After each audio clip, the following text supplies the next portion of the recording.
okubanga olaba maaso awo babyolaba ye kaweefube oba gosobola okuyita kaweekeje okulaba nga agenda mu maaso n'okubanga akwasibwa emmotoka n'ab'ebyokwerinda abagenda mu maaso n'okubanga ate bamuwa obukuumi. Kaakati oyo agenda kubeera nga yeegase ku candidate eyasookedde ddala okubanga akakasibwa olunaku olwaleero okubanga atagenda mu maaso n'okubanga atandika okuvuganya obutereevu ku ntebe y'obukulembeze w'eggwanga mu campaign ezisuubirwa okutandika ng'ennaku z'omwezi 29. Wabula asabiddwa okugenda mu maaso n'okubanga ate alondayo agent omu ajja kugenda mu maaso n'okubanga ate yeetaba mu ntuula ez'enjawulo oba mu nsisinkano oba meeting ezinagenda mu maaso n'okubanga zikubirizibwa akakiiko k'ebyokwerinda ku nteekateeka ezinaaba zigenda mu maaso singa wabaddewo obwetaavu okulaba nga oba oliawo basinziira ogenda mu maaso n'okubanga ate bamutegeeza ku kiki ekinaabeera kigenda mu maaso. Bw'anaaba amaliriza okutuukiriza ekyo ajja kugenda mu maaso era okukakasa akakiiko ng'abawa enteekateeka ye kwe yalisuubidde okutambulira mu nteekateeka eriwo ey'okulaba nga ate agenda maaso n'okubanga akuba campaign ey'okugenda maaso n'okubanga akakasa abantu ku biki byasuubira okubakolera mu kisanja kino singa oba oliawo bannayuganda banagenda maaso n'okumusaamu obwesige okubakiikirira mu ngeri emu oba endala ku ntebe eyo ey'obukulembeze bw'eggwanga. Bingi ebigenze mu maaso mu ggwanga olunaku olwaleero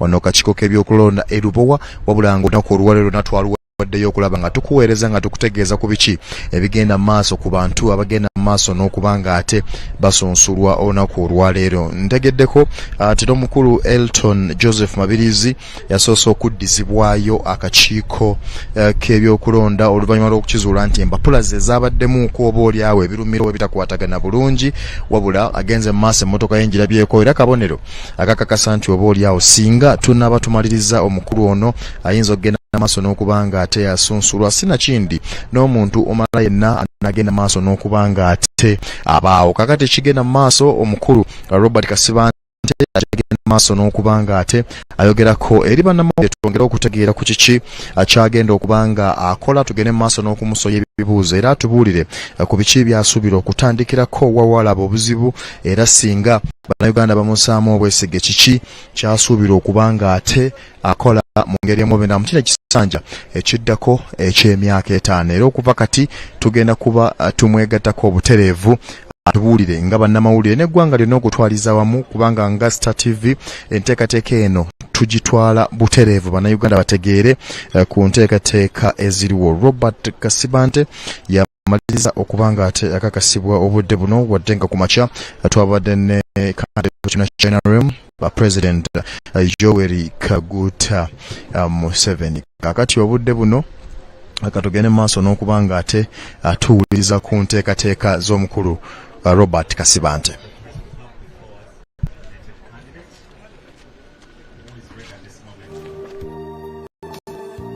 And also take a few questions from you. You're welcome, sir.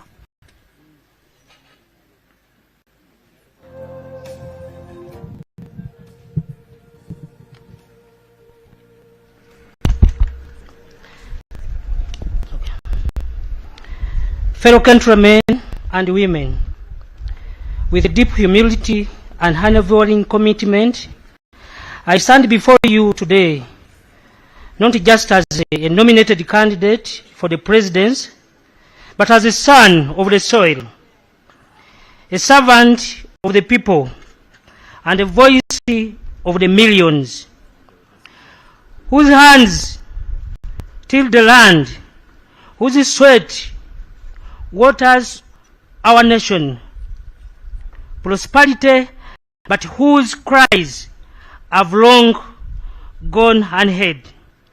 I thank the leadership and the grassroots members of the National Peasant Party for placing their trust in me. The nomination is not mine alone.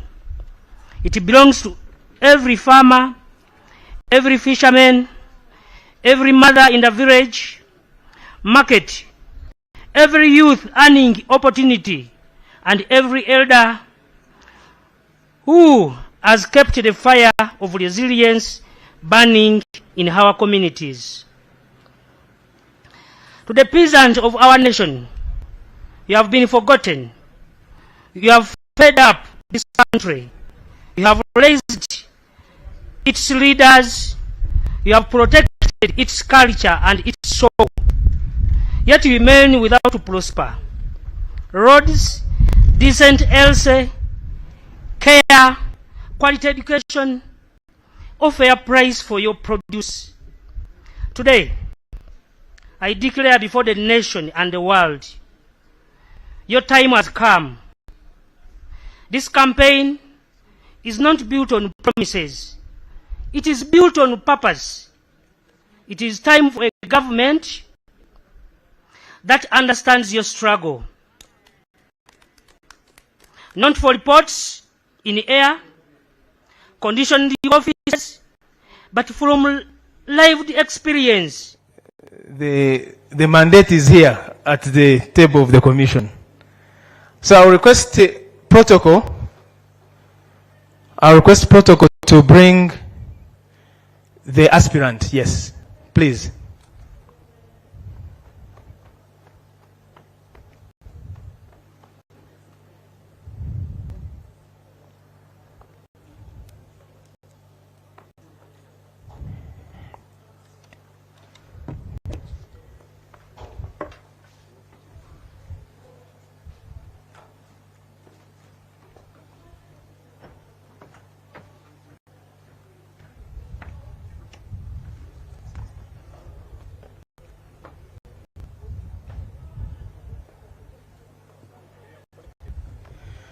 So please welcome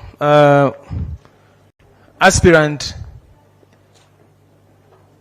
Joseph Mabirizi, who returns to present to the commission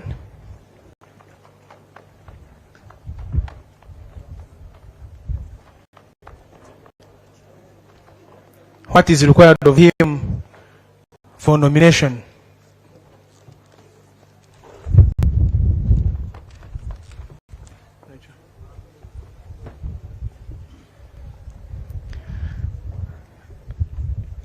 Lord Chairperson of the Electoral Commission and Deputy and Commissioners, you have before you aspirant Mabirizi.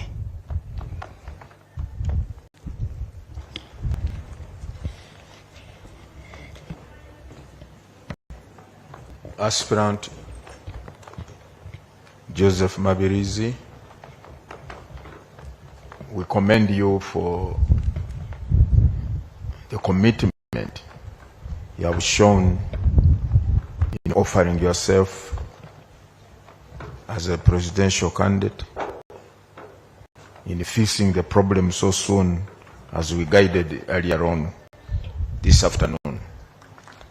So now you can now present your papers directly to the desk so that my people can go through and ascertain whether the issue that was pointed out has been addressed or sorted. Thank you.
Section 4 of the Presidential Elections Act says that a person is not qualified for election as president unless that person is a citizen of Uganda by birth, at least 18 years and above,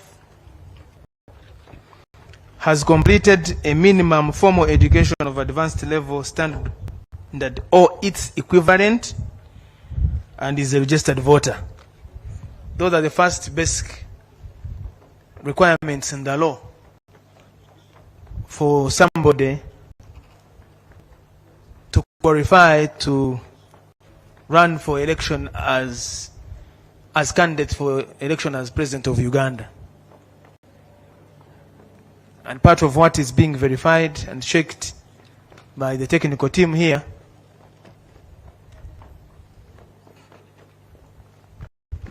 are those requirements.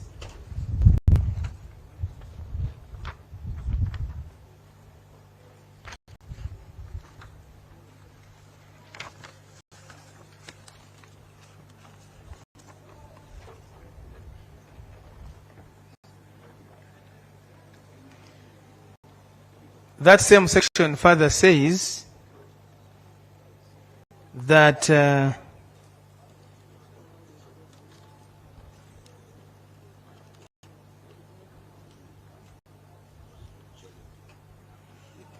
any of the following persons wishing to stand for election as president shall establish his or her qualifications with the Electoral Commission as a person holding minimum qualification of advanced level or its equivalent.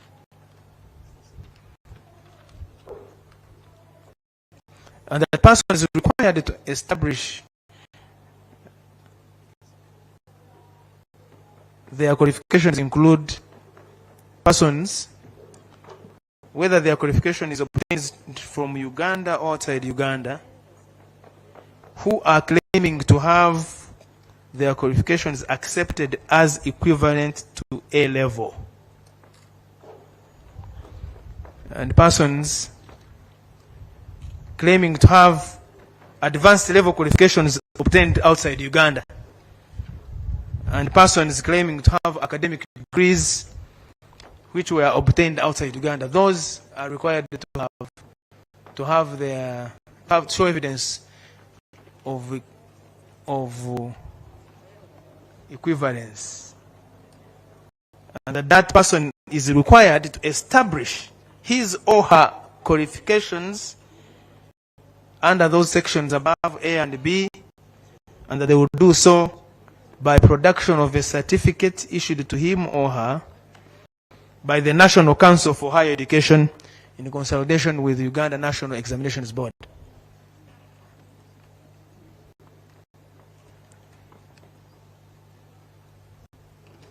And it says that if a candidate has got advanced level certificate of education obtained in Uganda, or qualifications higher than A level obtained in Uganda, or obtained from the former University of East Africa, or any of its constituent colleges, then there shall be no need for verification of their qualifications by the National Council for Higher Education. So the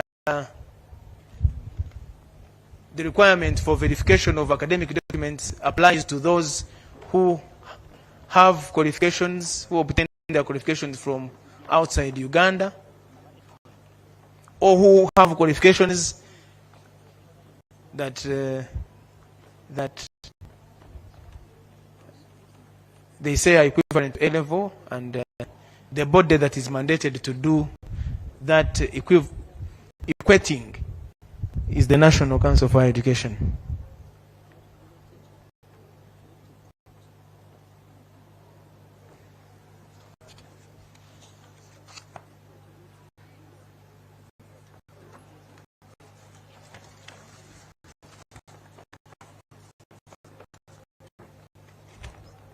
Section 9 says that nomination of candidates, that is for presidential election and any other candidate for that matter, may be made by a registered political party or organization sponsoring a candidate, or by a candidate standing for election as an independent.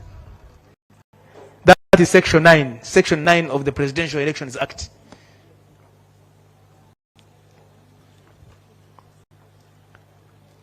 That where a candidate is sponsored by a political party or organization, the nomination paper shall be endorsed and sealed by the political party organization that is sponsoring him or her. Some of the provisions of the Presidential Elections Act, it's that act that is governing everything that is happening here. The Presidential Elections Act. And everything the Commission does,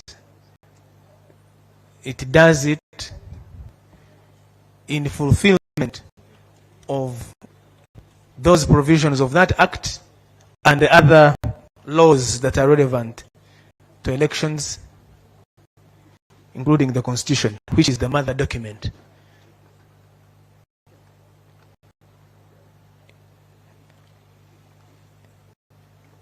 That anchors, the Constitution is what anchors the Constitution of the Republic of Uganda of 1995, is what anchors everything that the Commission does.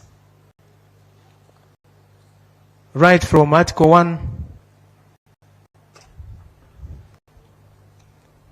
that says that the sovereignty of the people, all power belongs to the people, paraphrased that way. And Section 4, that speaks about the people exercising their mandate to determine who will lead them through regular, free and fair elections. And Article 59, establishing the right to vote. And Article 60, establishing the commission that you see here before you. Article 60, that there shall be an electoral commission composed as you see it here.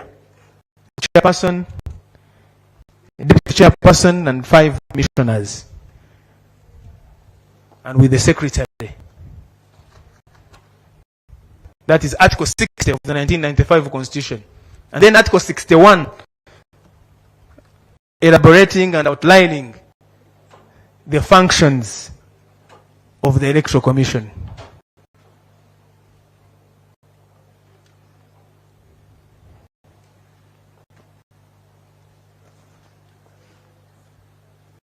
So that verification that is ongoing is making sure that nothing that the Constitution says, nothing that the Presidential Election Act demands is left unverified.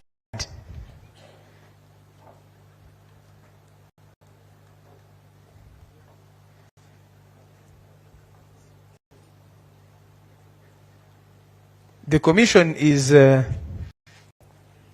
servant of the law, of those laws, and all of us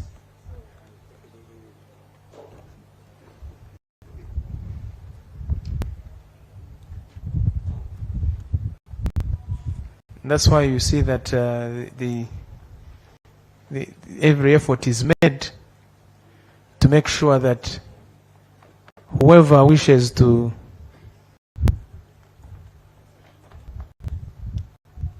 contest for the position, the seat, the position of the Fountain of Honor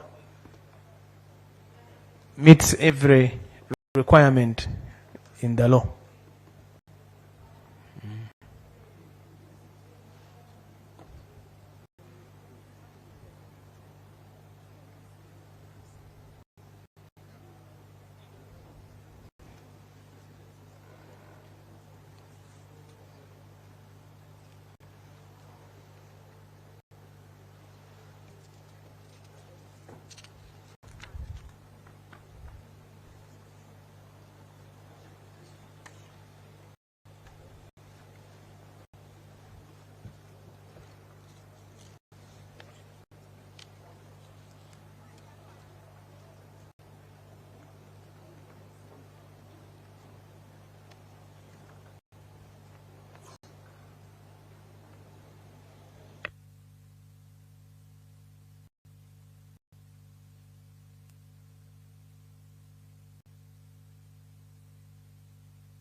These processes of the process of these presidential elections nominations started in earnest when the Commission announced that those who have what it takes would begin picking nomination forms and supporter forms and guidelines on the 11th of August.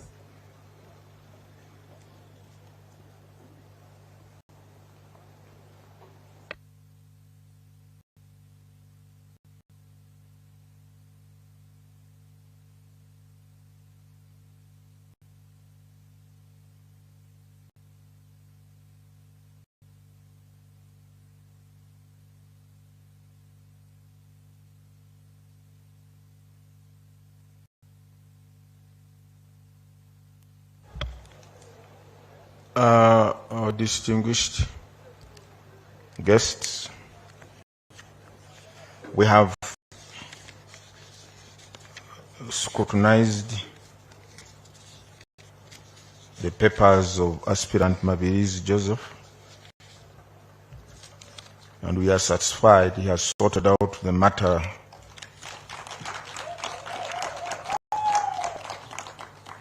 that required him to go and clarify before he could be nominated. And all other matters, we are satisfied he has satisfied all the other requirements under the law.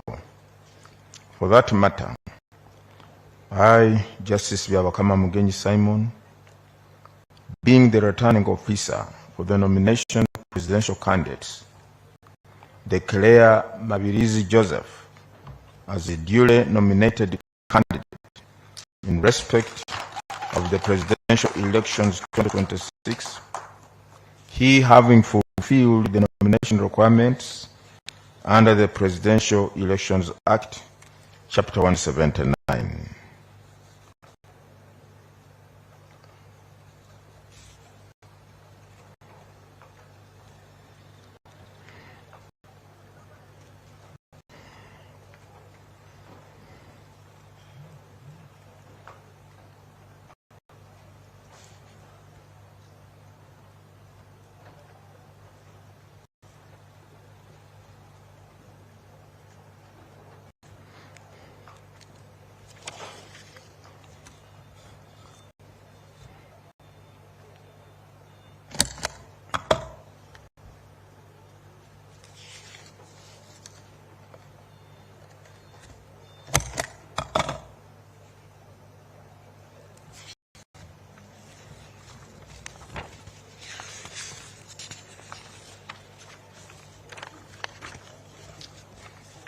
Candidate Mabirizi Joseph, because you are no longer an aspirant, you are a candidate now. I would like you to note the following. As a duly nominated candidate, you'll be required to do the following. A, appoint an official agent who will coordinate your campaign meetings and media program, and also attend meetings on your behalf where necessary. Secondly, you are to avail the Commission with the schedule of your campaign meetings and media program as soon as practicable to facilitate the smooth harmonization of all the candidates' campaign programs countrywide. Thirdly, you are to sign a memorandum of understanding with the Electoral Commission upon compliance with the harmonized campaign program, the timelines, and guidelines. Now, at this juncture, I would like to ask you or your agent to come and sign these papers confirming your candidature.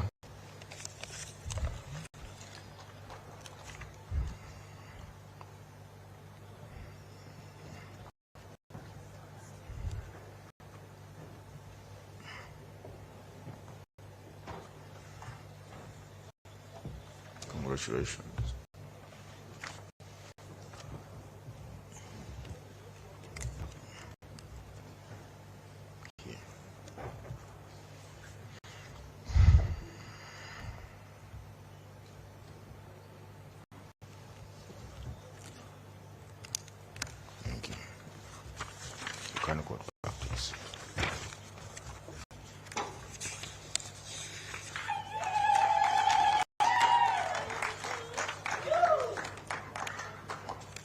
Now, there are two more activities to undertake at this venue before we release you. One, under the Presidential Elections Act, we are required to avail you security, all-round security, as they say, whether on the road or at home. And we shall do that by giving you a security vehicle together with the personnel who will accompany you wherever you go, whether on the campaign trail or wherever you want to go. And also at your home, security for your home. You're also supposed to be guarded at your home. Secondly, thereafter, you will go to the media tent and talk to the nation through the media, address the media, and once you've done that, if you want to talk to the media, that is, if you want to talk to the media, it is your right. After that, you'll be at liberty to go, but remember, the campaign program officially starts on the 29th of this month. However, if you want to meet your supporters at a designated place, you are at liberty to do that between now and the 29th, but not campaigning, meeting your supporters, maybe unfolding or rolling out your manifesto. You are at liberty to do that. Otherwise, can we now go to hand over your vehicle? Oh, sorry. Now, furthermore, under the law, the Electoral Commission is required to avail a nominated candidate with a copy or the National Voters Register in soft copy. So I wish to hand over this National Voters Register, which is in soft copy, to aid you in your campaign. You can send your agent to pick it. You are not a very big man. Let this.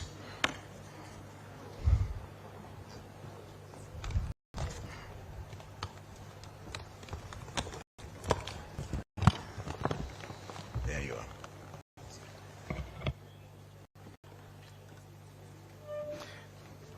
You wait, the commission will lead you to your security vehicle and security detail.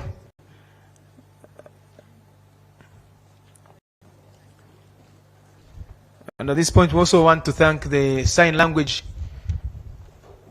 interpreters that have supported us today, for the people that speak and understand sign language. Mebo Murunji, Hope Nyamwiza, Opori Jonan, and John Buyinza.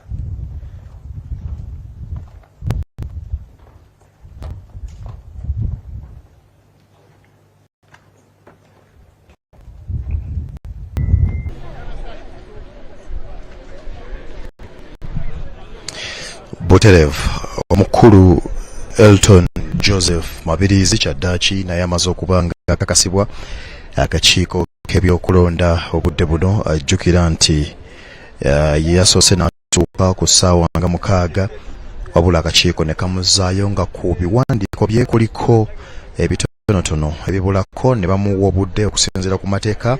Bamutegeeza agende mu maaso n'okulaba nga abitunulamu alabe oba ddala asobola okubitereeza, ate ne bamuwa akadde ng'asobola okuba nga ate abiza olwaleero nga tezinawera ssaawa 10 oba olunaku olw'enkya singa abatasobodde olunaku olwaleero. Kakati omukulu Robert Kasibante yabadde akakasibwa eno ng'ayogerako eri bannamawulire nga n'omukulu Elton Joseph Mabirizi nga naye atuuse, era bwe twogerera akakiiko kamaze okuba nga kamukakasa. Kakati ekigenda mu maaso takyali muntu wa bulijjo, era ekigenda mu maaso kulaba nga akwasibwa emmotoka egenda okutambulirwako abasirikale abatali bamu bagenda okuba nga bamuwa obukuumi obusaanidde, kubanga okuba n'olwaleero agenda kuba candidate. Actually kakati newe njogera candidate omujjuvu atakyali oyo eyeegwanyiza entebe y'obukulembeze w'eggwanga, kubanga kakati kikakasiza tyasobola ogenda maaso n'okuba nga ate akola ku nteekateeka akakiiko era bamukkiriza okugenda mu maaso n'okulaba nti asinkana abamu ku balonzi be okusinziira ku biki byasuubira byasobola okubaako okubategeeza sinakindi n'okubeebaza oba oli awo ebitonotono wabula si kukuba laale si kukuba campaign era ssentebe w'akakiiko k'ebyokulonda akakasiza nti laale campaign yonna zijja kutandika mu butongole ng'ennaku z'omwezi 29 gwe omwezi guno kitegeeza ki olunaku olwaleero abantu abasatu bonna abadde bateekeddwa okuba nga bakakasibwa olunaku olwaleero kituufu bamaliriza okuba nga bakakasibwa eyasoose ku makya ye candidate w'ekibiina kya NRM omukulu Yoweri Kaguta Museveni era bwe yavuddewo Elton Mabirizi najja ne bamuzaayo nga kuliko ebibulako naye kaakati akakasiddwa ate nga noyo mabega kaawo omukulu Robert Kasibanto wa National Peasants Party amaze okuba nga ate naye akakasibwa kaakati mukulu Mabirizi bw'anaaba amaliriza okukakasibwa mu mbeera efaanako bw'etyo agenda kujja yogerako ne bannamawulire nabo abategeeze biki byasuubira okuba nga atandikirako kiki ekimuleese kaakati n'oluvannyuma naffe tumusoyeyo ku bibuuzo ebitonotono awo tunaasinziira okumanya kiki kyaleeta nanteekateeka zagenda okuba nga ate atembeeta mu ngeri emu obendera ebifaananyi byolaba byebyo ebigenda mu maaso ng'akakiiko kamukwasa emmotoka n'abakuumi abagenda mu maaso n'okuba nga bamukuuma era omukulu byabakama n'akakiiko ke baddayo wa gye basaanye okuba nga babeera kubanga enteekateeka ezaleero ziringa eziwedde kubanga okusinziira ku nteekateeka balina okukoma ku ssaawa 10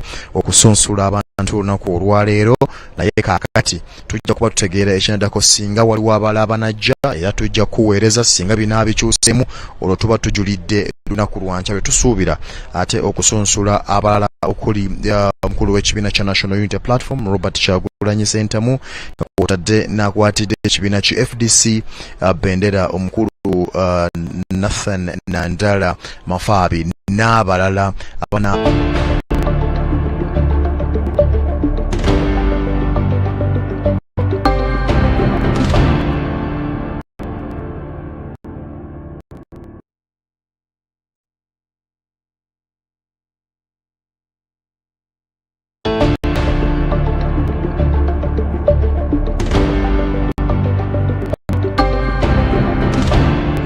mu kibiina ekyo kya DP yaliwo nnyo y'omu ku bakulu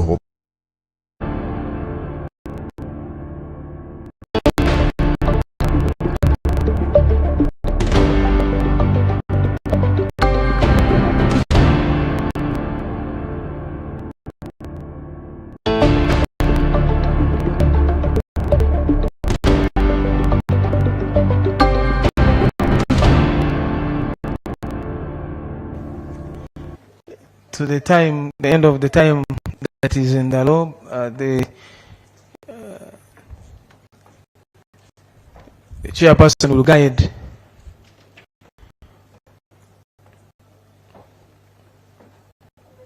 will guide on what to do next.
Hello.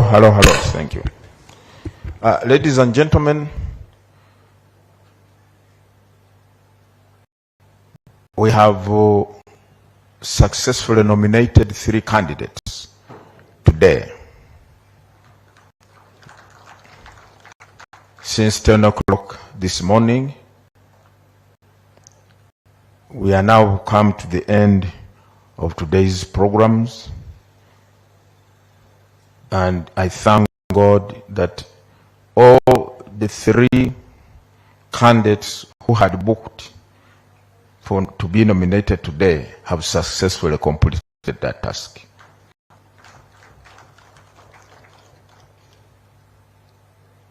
Now we are going to adjourn today's proceedings and come back here tomorrow for another round of nominations when you expect more candidates. As of now, the candidates who are expected tomorrow are 2.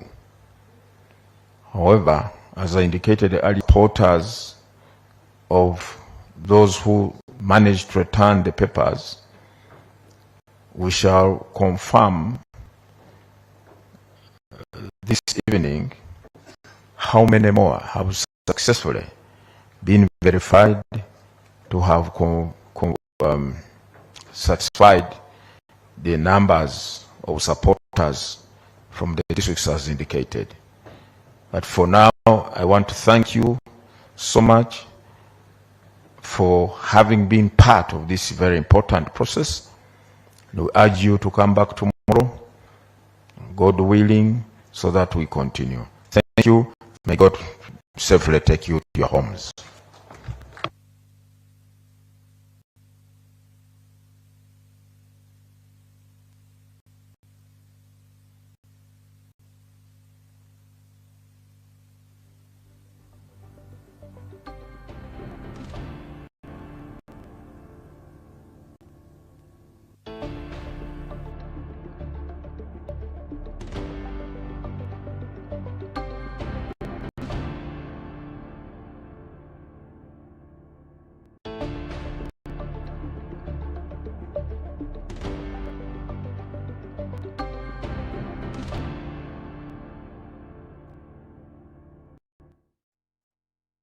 So members of the press, I do not think that he has left, because I can see you want Luganda, you want Nyankore, you want Toro, you want English, and all the other languages. So just hold on.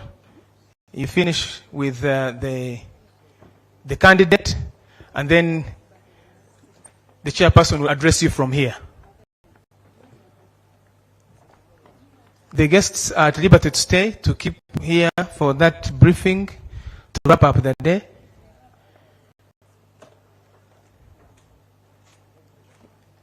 So you can tell your colleagues at the media center there that the chairperson is coming back here to speak to you.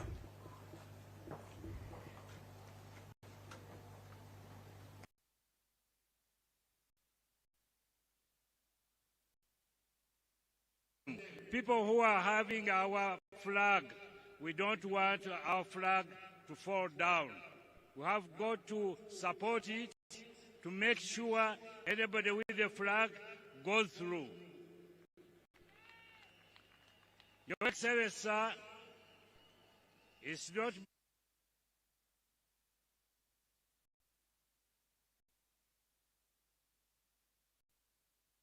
countries are experiencing it. But to overcome it, my predecessor to be will be given a safe landing. I will ensure that he gets a safe landing.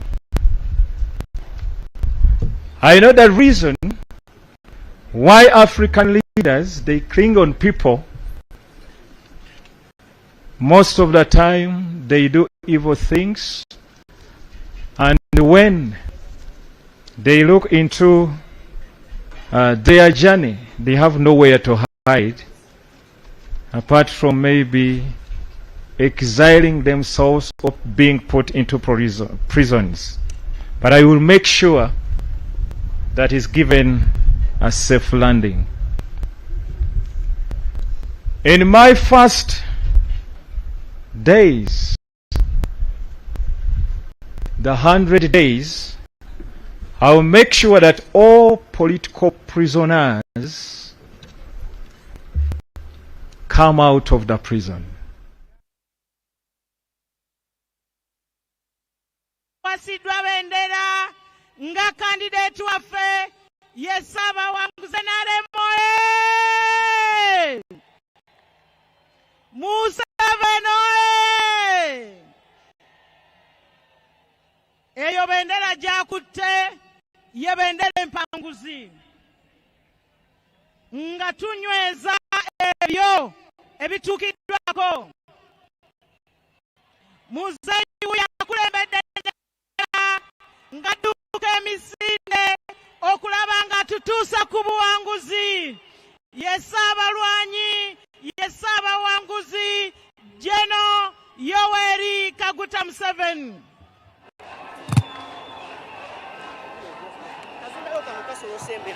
Kataliwa.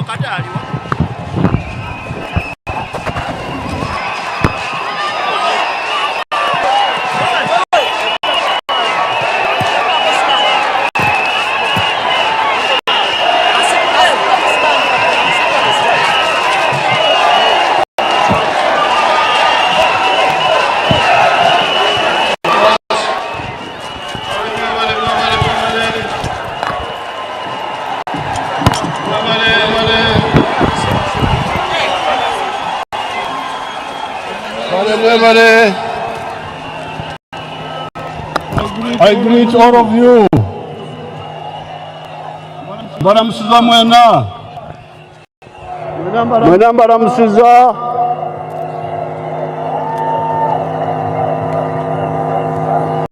The Right Honorable Vice Chairman of the NRM, Haji Moses Shigongo, the second Vice Chairperson, Anita Mong, all the other Vice Chairpersons, the Secretary General, the Deputy Speaker,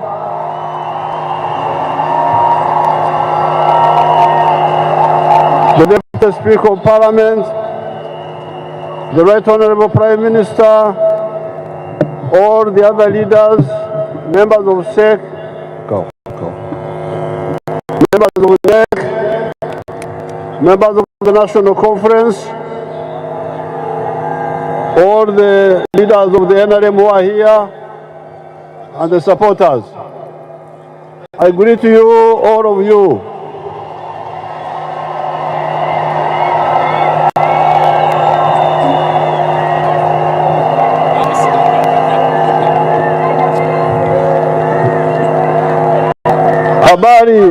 Habari za kazi.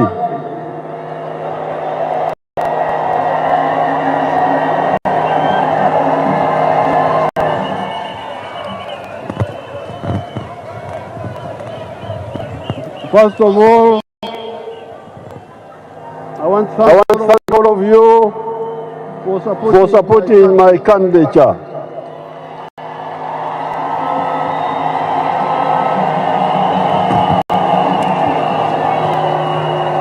And supporting the NRM.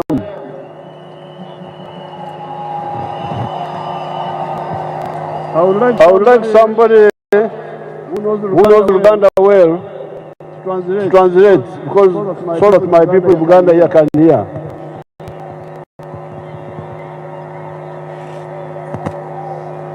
Namayanja knows Uganda well.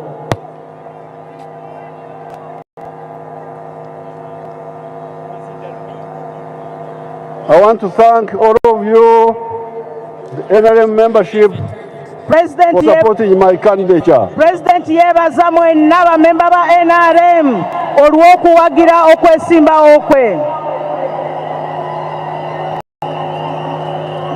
And I want to thank my nominators. Era yebaza abo abamusembye.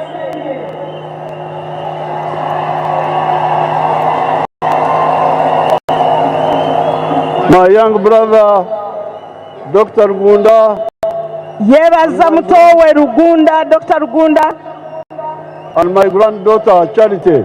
n'omuzukulu Charity.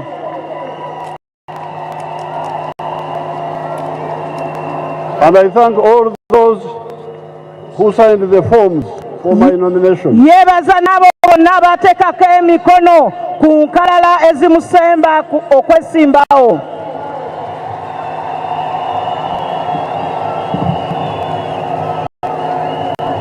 I also thank you, all of you, for turning up in such. You have shown the strength of the NRM.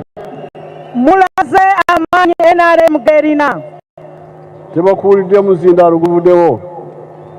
Okujja kwammwe omuzindaalo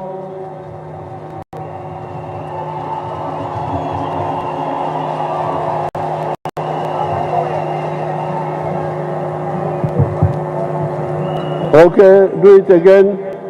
Okujja kwammwe mu bungi bwe muti okuva ebulwe n'ebweya kiraze amaanyi aga NRM.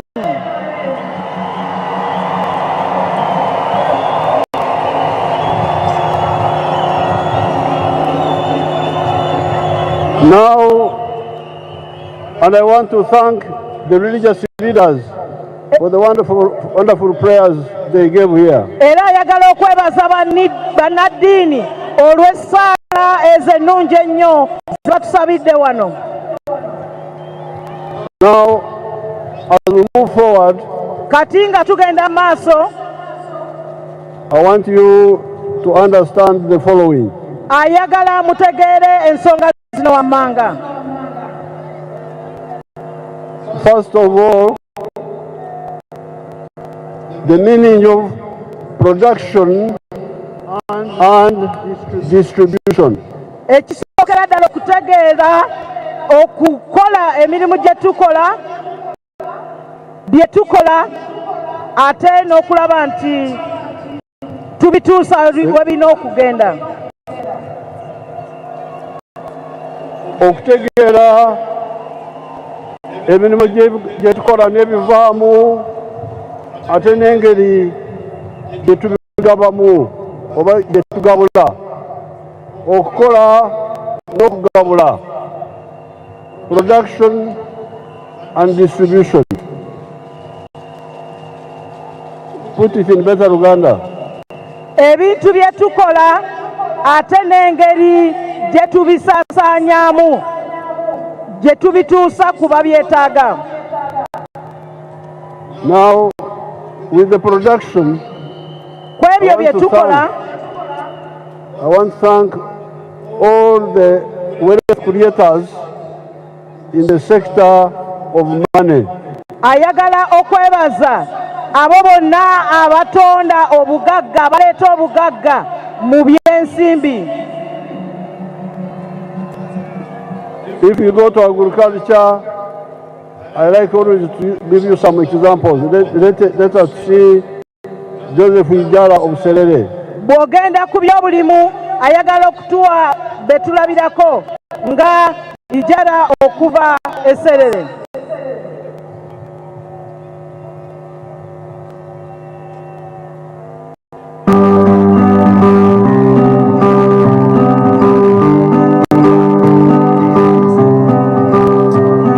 Hello, my name is Joseph Ijala. I'm the proprietor of Taifa Farm, which is located in Serere in a place called Kakusi, where we are. And in Taifa we have dairy, poultry, and we're also making laundry bar soap. We also have the value addition aspect of the farm, where we produce yogurt and pack it, tin it for the market.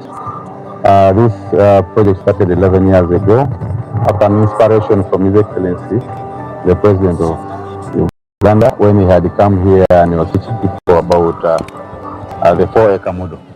We were having a rally in Soroti. At that time I was working as a taxi driver. I was doing that master business in Soroti. So when I heard this, when I heard he was around, I crossed to go and listen to his story.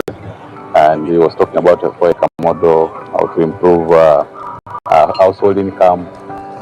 So when I came back, I was fired because I delayed there and the came through. And the guy said, you go and eat those words that you had. But I had already this land, 2.5 acres, but I also had local chicken here. But after hearing that, I got inspired to put more effort on raising this chicken. So I raised the chicken to a tune of about 100 of them. Then I got a small incubator. We don't have time to hear the whole story of Ijara, but some of you have seen it before. Tetulina budde bumalayo kyakulabirako kya mwami Ijala naye kirungi nti bangi mubadde mubiraba. That is an example of wealth creation in agriculture. Ekyo kyakulabirako okuteekawo obugagga mu byobulimi. Obugagga obukola ssente. The commercial agriculture. Obugagga obukola ssente. In agriculture. Obugagga obukola ssente okuyita mu byobulimi. Now they can show us briefly the second sector, factories. Kati kabatulageko era katono ku byamakolero.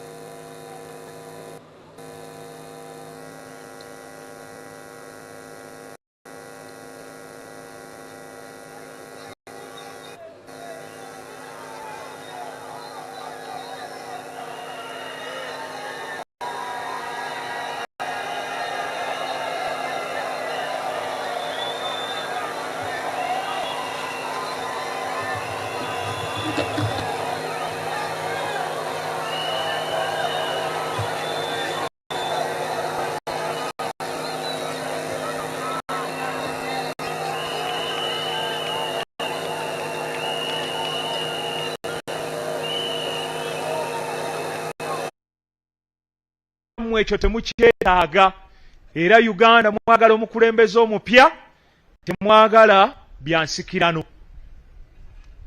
Bassebo ne banyaba ekyokuddamu eri Uganda Conservative Party CP ekiina when they get the factories kigambo kya federal eno ey'ekimmemmeta ate era ey'awamu ewa obuyinza n'obuvunaanyizibwa ebitundu eby'enjawulo yonna okulaba nga byekolera ku mirimu gyabyo okwekulaakulanya okusoloza ssente n'okukola emirimu gyonna egy'enkulaakulana.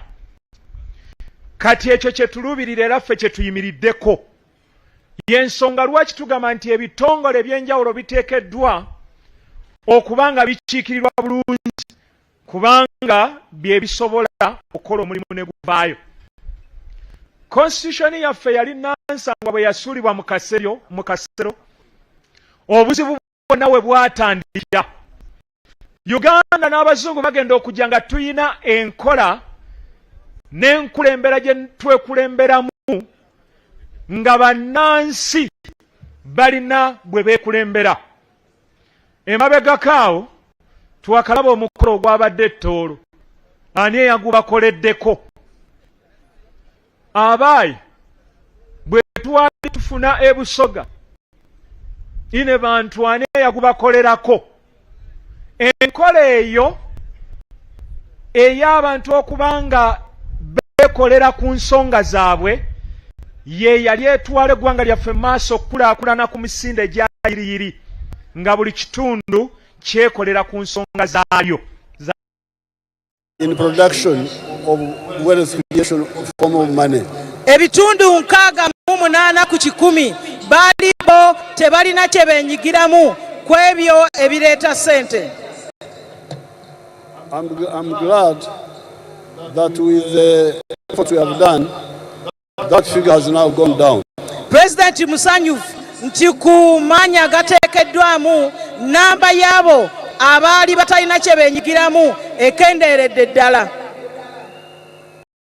By the last census, only 33% were outside the money economy.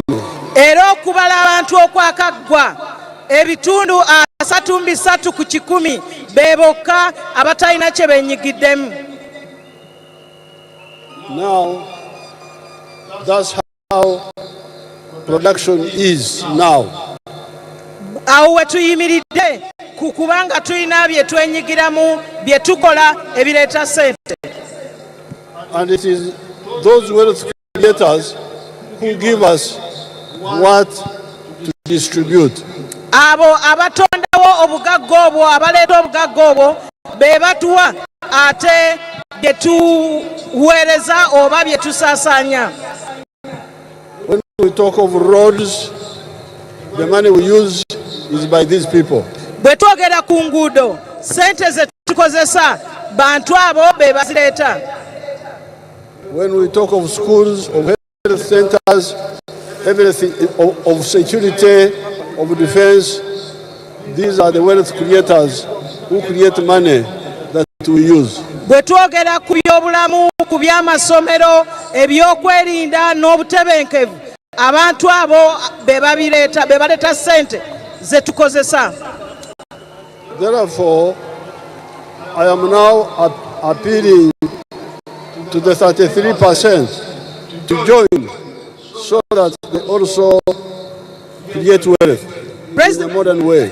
President yakuba omulanga eri ebitundu ebyo 33 ku 100 okwenyigira mu bintu ebyo ebireeta obugagga mu nkola eno ey'omulembe. Of protecting the gains, but also achieving a qualitative leap forward. Ekyo kwe kuva omulamwa kwe tugenda okutambulira okugamba nti tunyweza ebyo bye tutuuseeko ate. Now you can see the wealth of the factories. Kakati mulaba ku TV zaffe ezo amafactory agabadde googerwako.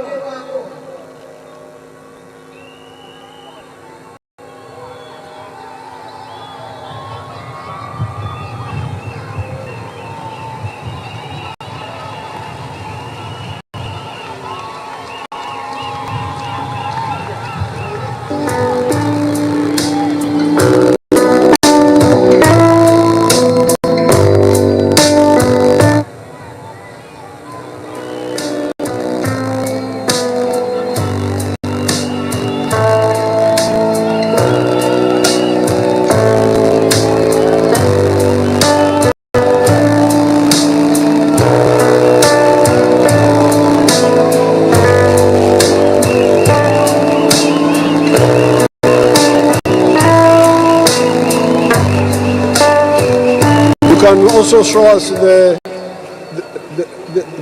overhead image of the factories themselves. When you get it, put it. So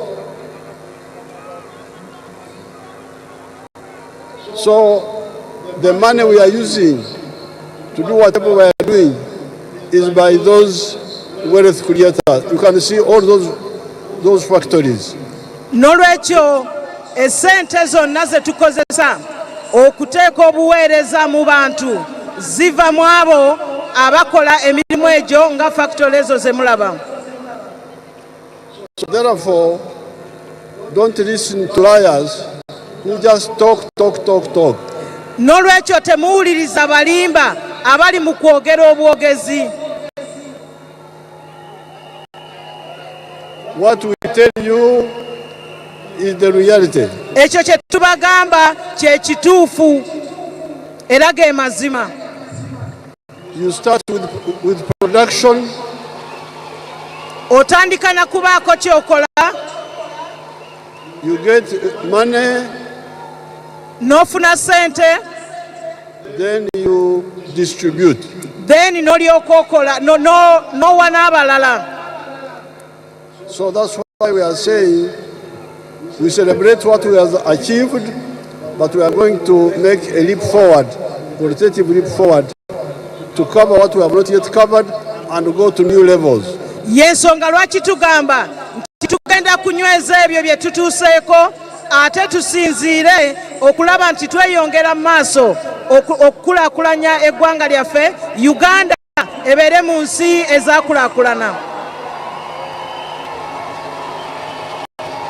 And therefore, nobody should say that me, I have not yet gained anything. If you have not, you will if you listen. N'olwekyo tebaayo muntu agamba nti nze siina kyenfunyeemu kubanga bw'onoowuliriza era naawe ojja kubaako ky'ofuna.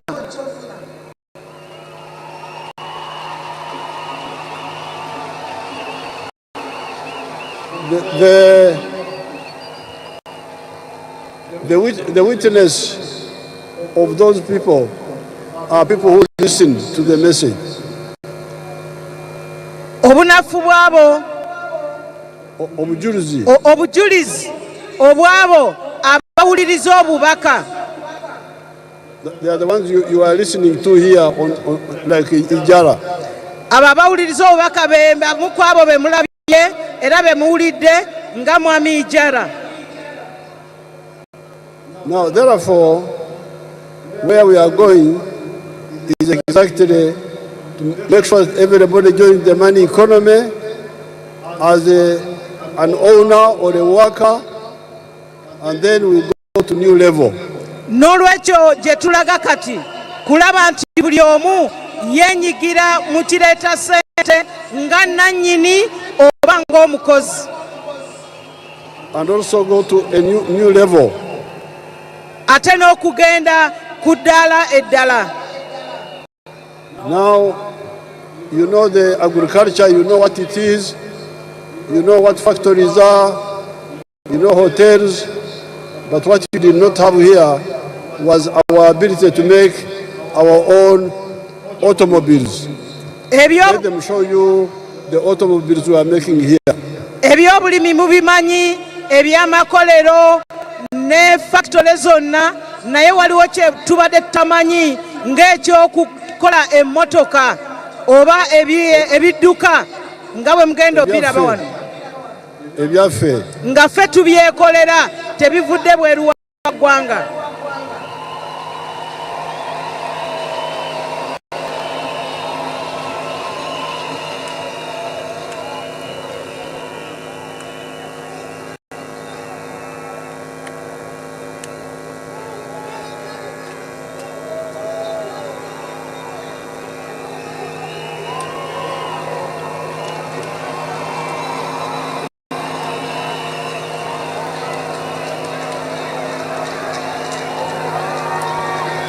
Those buses you see are all built here in Jinja.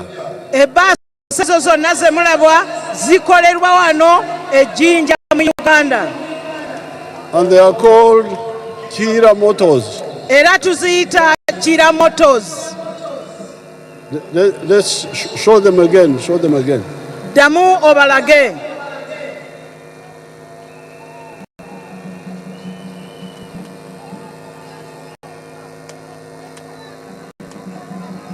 So therefore, when we say we protect the gains, but also make a qualitative leap forward, that's what we are talking about. N'olwekyo bwe tugamba nti tulina okunyweza ebyo ebituukiddwako ate nga bwe tugenda mu maaso ekyo kye kitegeeza.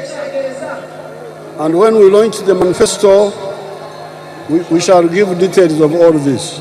Bwe tunaaba tutongoza manifesto yaffe tujja kubawa akawonvu n'akagga ku ekyo kye twogerako.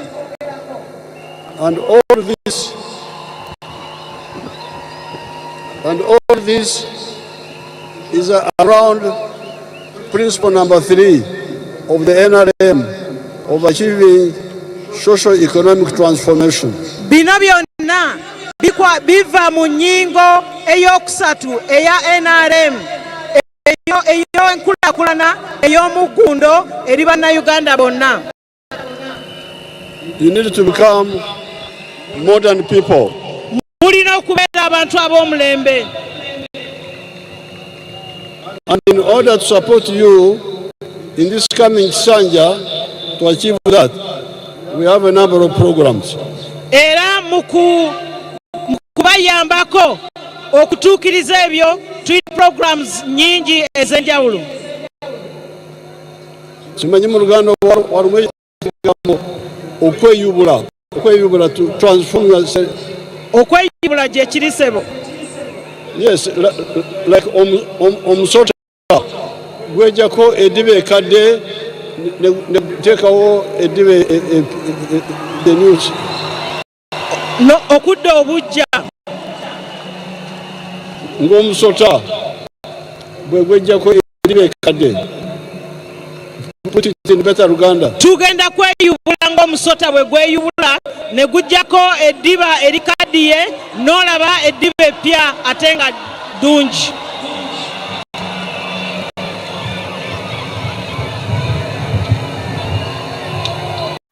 Now, in order to assist everybody to change, like a snake removes the old skin and grows a new one. Nolwekyo okuyamba buli omu okweyubula. We are going to, number one, maintain PDM. Tugenda kulaba nti PDM esigalawo.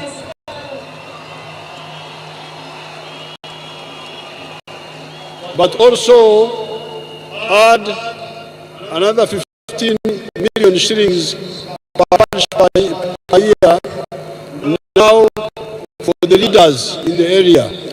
Era tugenda kugattako obukadde 15 ku buli muluka mu buli mwaka nga ekyo ky'abakulembeze.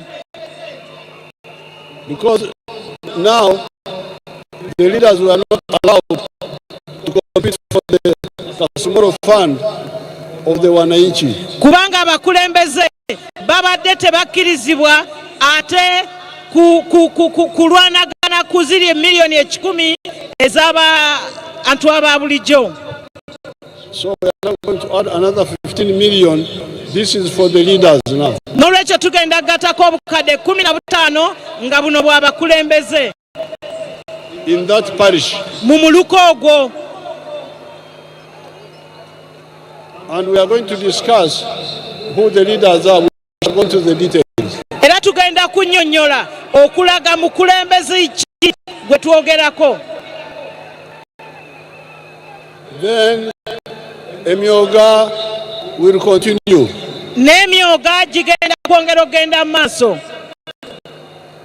Now for the rich people like Yoweri Museveni, those will go to UDB. Era abagagga nga Ssaabalwanyi General Museveni abo bajja genda mu UDB mu banka eya Uganda Development Bank. There is also money there for them. Eyo nayo eriyo ssente zaabwe. But we are going to start a new nsawo for fisheries, for fishermen. Era tugenda kutandikawo ensawo empya ng'eyo y'abavubi. In the landing areas. Eyo ku myalo. Because we found that the money you need to start as a fisher person is more than what is under PDM now. Kubanga tukizudde nti esente ze mwetaaga ng'abavubi zisinga kwezo ze tulina mu PDM. So we shall create their own nsawo landing area by landing area, their own fund. N'olwekyo wagenda kutondebwawo ensawo ey'abavubi okuba ku buli mwalo. I want to bring back my idea which I brought years ago. Agenda kukomyawo ensonga gye yaleetako emabegako. I had brought an idea that a university graduate who has left university and has not got a job for 2 years should go to a certain fund where he can borrow and start his own or her own. Yali yaleeta ekirowoozo nti omuntu amaze okusoma ku yunivasite n'amala emyaka 2 nga tannafuna mulimu nga agenda kuba nga alina wajja okubaako omulimu gw'atandikawo. We are going to create a fund for university graduates who have not got job for 2 years. Wagenda kutandikibwawo ensako ey'abamaze yunivasite abalina diguri basobole okuba nga batandikawo emirimu.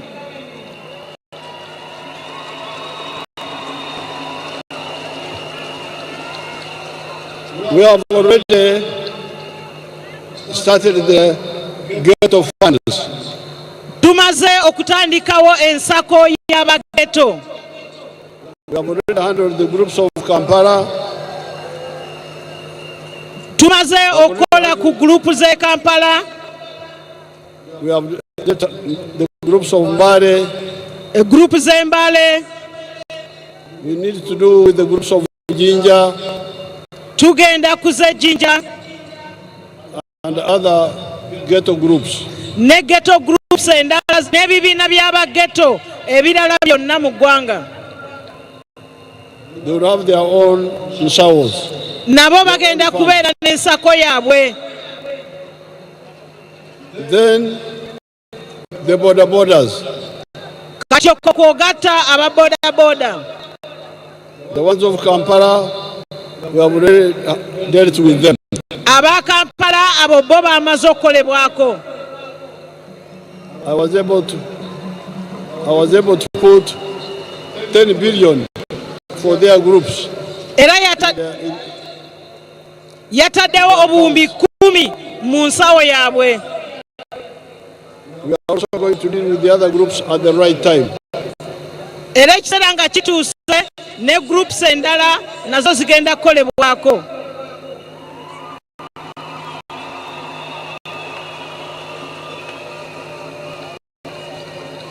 We have also activated the fund of the skilling hubs.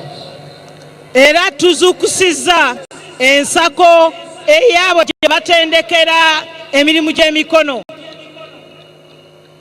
In the 171 districts and municipalities, we have started the fund of the graduates of the skilling hubs. Era mu districts wamu ne municipality 171 already ekyo kitandikiddwa. Now finally, ekisembayo, I've been discussing with religious leaders and cultural leaders. They also need their own funds. Abadde akubaganya ebirowoozo ne bannaddiini wamu n'abakulembeze ab'ennono nga nabo beetaaga ensako zaabwe. I'm talking about the leaders. Ayogera ku bakulembeze, abakulembeze ab'ennono n'abakulembeze mu ddiini. We are going to create funds for the respective groups. Era wagenda kubaawo ensawo zaabwe eza gurupu ezo zonna. According to their groups. Okusinziira ku gurupu zaabwe ez'enjawulo. This will be for the leaders. The other people can go to the parish because they all have a parish. Ensako eno egenda kubeera y'abakulembeze ab'ennono ne bannaddiini, naye ffe abakkiriza n'abantu ebitundu ebyenjawulo tujja kuba nga tugenda miruka gyaffe ku parish development model ne programs endala. Now all this is to ensure that nobody is left behind. Kino kyonna bino byonna bigendererwa okulaba nti tewali asigala mabega. Therefore, where we are going, apart from the wealth creation, which is very crucial, for the distribution, we are going to emphasize the following issues involving the masses.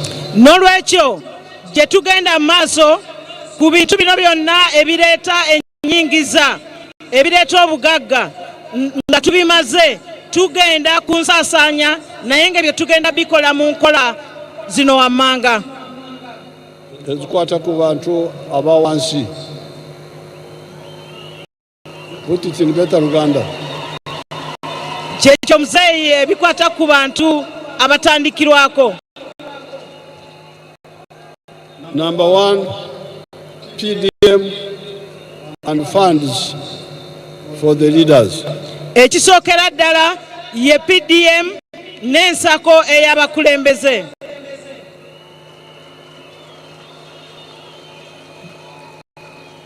Number 2, drugs in the health centers. Ekyokubiri eddagala mu malwaliro.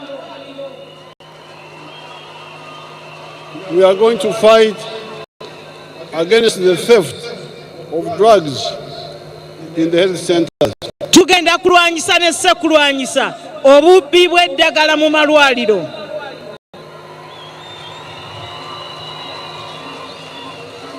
It is not true that the government cannot provide efficient health care. Si kituufu nti gavumenti tesobola kuteekawo byabulamu ebyetaagisa ebimatiza. Example, immunization. Ekyokulabirako okugema. Immunization is working very well. Okugema kutambula bulungi nnyo. That's why I don't see anybody with polio here. Yensonga lwaki wano talabawo omuntu yenna alina polio. Because all these are NRM children. Kubanga abali wano bonna baana b'NRM. The ones of polio were the UPC ones. Abo abaalina polio be baali mu mulembe guli ogwa UPC. N'ogw'abazungu. N'ogw'abazungu. So, if immunization can work well, all the other efforts can also work well. N'olwekyo bwe kiba ng'okugemebwa oba okugema kutambula bulungi n'ebirala byonna biteekeddwa okuba nga bitambula bulungi. The third effort is fighting crime. Ensonga eyokusatu kulwanyisa obumenyi bw'amateeka. There is peace in the country.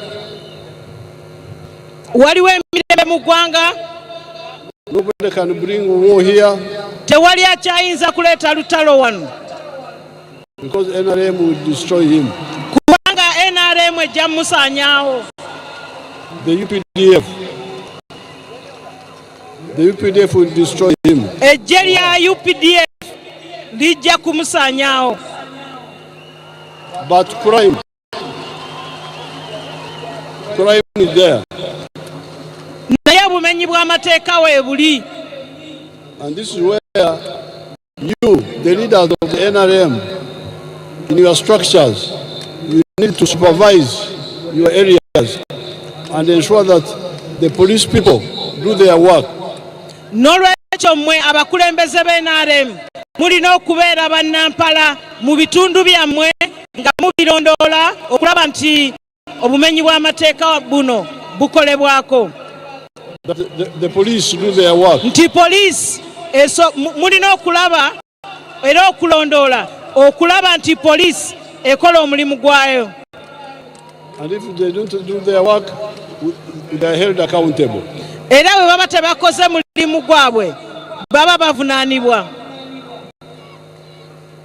The fourth area are the roads, the tarmac roads and the Maram roads.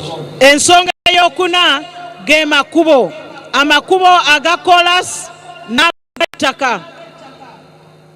We are going to ensure that the laxity of allowing a tarmac road to first deteriorate and then you come to repair it when it has already developed potholes, like the road from Mitiana to Mubende to Fort Portal, will not happen again. Tugenda kufuba okulaba nti obulagajjavu obubeerawo okulinda oluguudo ne lumala okuyenjebuka ng'oluguudo olw'Emitiya Mubende, ekyo kigenda kuba nga tekiddamu kubeerawo. Because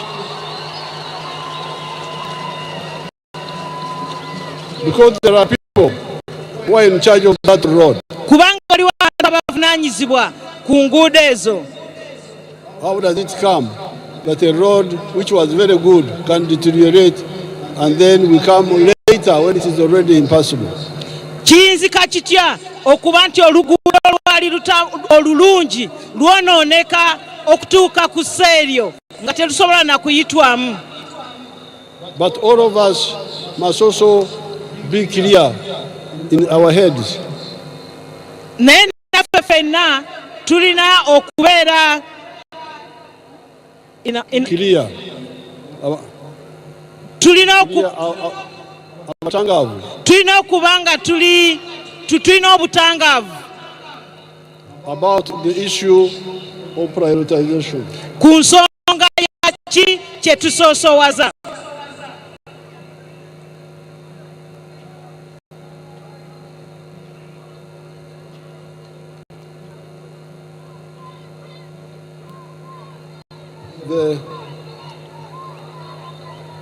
The issue of prioritization. Ensonga y'okusoosowaza. Because, for instance, people put pressure and money is diverted to creating new districts, new cities, and so on. Lwa nsonga nti abantu bateekawo embeera ne tujja ssente ku bintu ebirala ne tuziteeka mu district ezitondebwawo.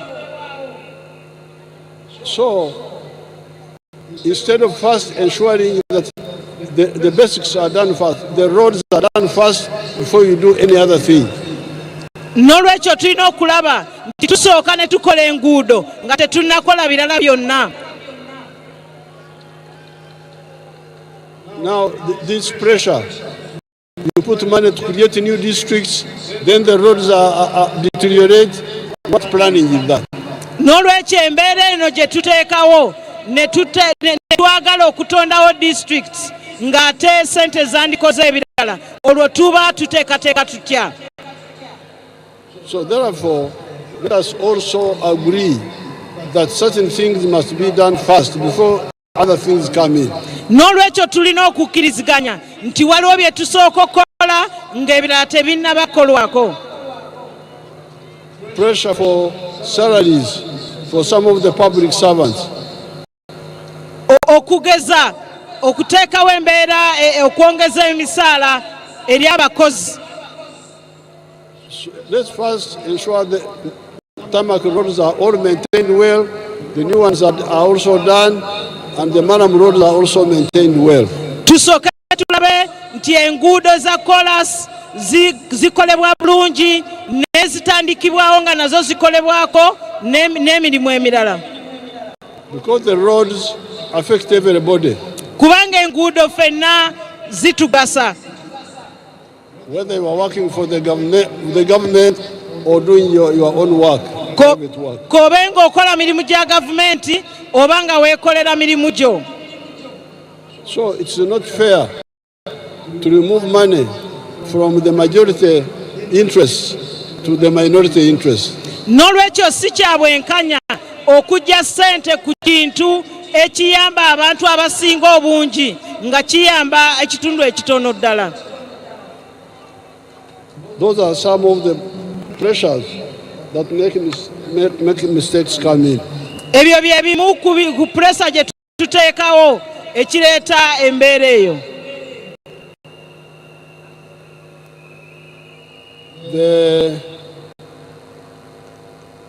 The other issue is the issue of the water. Ensonga endala ye y'amazzi. Water for clean water in the villages. Amazzi amayonjo mu byalo byaffe. To ensure that there is a safe water source or sources per village. Okulaba nti waliwo amazzi amayonjo mu byalo byaffe. Now finally, the issue of fighting corruption. Ekisembayo y'ensonga y'okulwanyisa obukenuzi.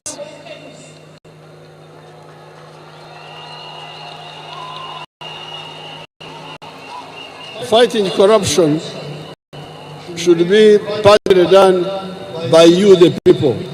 Ensonga y'okulwanyisa obukenuzi mwe mulina okusooka okutandikirako. Ekitundu ekimu kirina kukolebwa mmwe. Because you are near the scene of crime. Kubanga muli kumpi n'awakolerwa obumenyi bw'amateeka obwo. The money is sent to the parish. Sente zino ziweerezebwa mu miruka. Like the man of PDM. Okugeza ng'eza PDM. And it is announced. Ate nga zirangiddwa. So you should ask, where is this money? N'olwekyo mulina okubuuza nti sente zino ziriwa. Yes, you can wait for the president to come and intervene. But also, because you are the one who is near, why don't you help in tracing this money? Kubanga tusobola okulinda president okubaako kyakolawo, naye gwe ali okumpi gw'olina okusookerwako okutandikirawo okubuuza sente zino we ziri. Now the other issue we are going to work on is irrigation. Ekirala kye tugenda okukolako kwe kufukirira ennimiro. You can see that the weather sometimes is a bit unreliable. Nga bwe mulaba embeera y'obudde oluusi tetugyesiga nnyo. I was in Bunyoro recently. They have got more rain there than here now. Okugeza president abadde e Bunyoro naye ng'enkuba teriiyo nga bw'eri eno. There is more rain there in Bunyoro. Balina enkuba nnyingi e Bunyoro okusinga eri wano. So it is a bit risky to go on without irrigation. N'olwekyo kiba kizibu nnyo okusinziira ku mbeera y'obudde nga tetufukiridde ennimiro zaffe. Before I conclude the issues of the masses in this Kisanja, I want to ask Mama to talk a bit about the question which was raised this morning about the school fees and salaries and so on. Nga tannaba kumaliriza ku nsonga ezitukwatako ffenna, kayite maama waffe ajja ayogere ku nsonga endala eya school fees.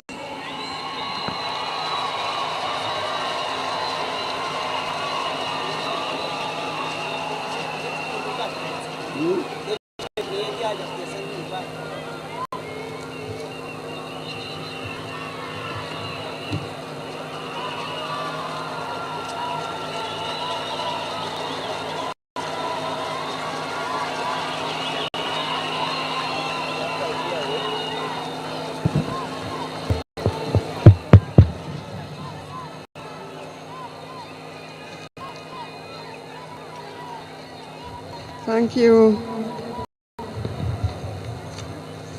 Thank you, Your Excellency.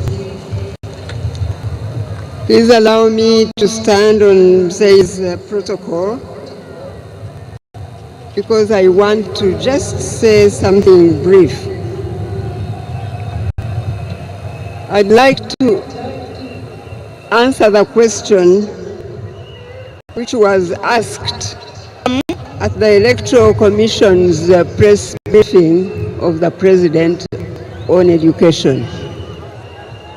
Mama ayina ensonga gy'agenda okuddamu ku byenjigiriza.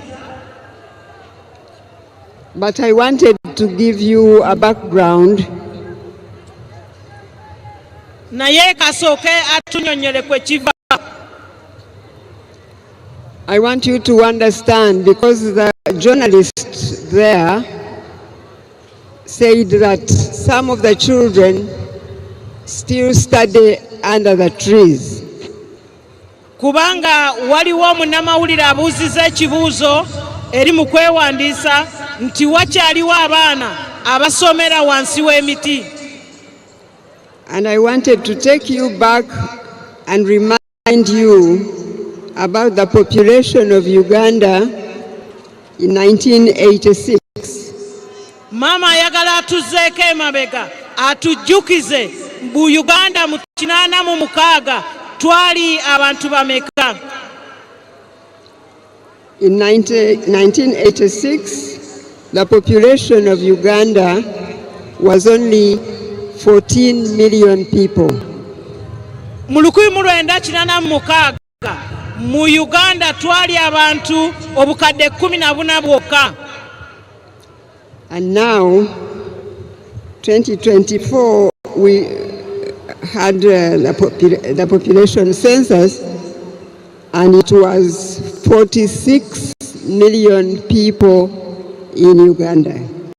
Kati mu 2024 bwe twamala okubala abantu okwa bonna twakisanga nga tuli abantu obukadde 46.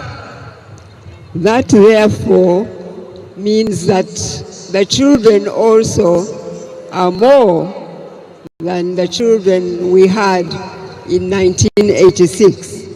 Ekyo kiba kitegeeza nti n'abaana be tulina kati bangi okusinga abo abaaliwo mu 1986.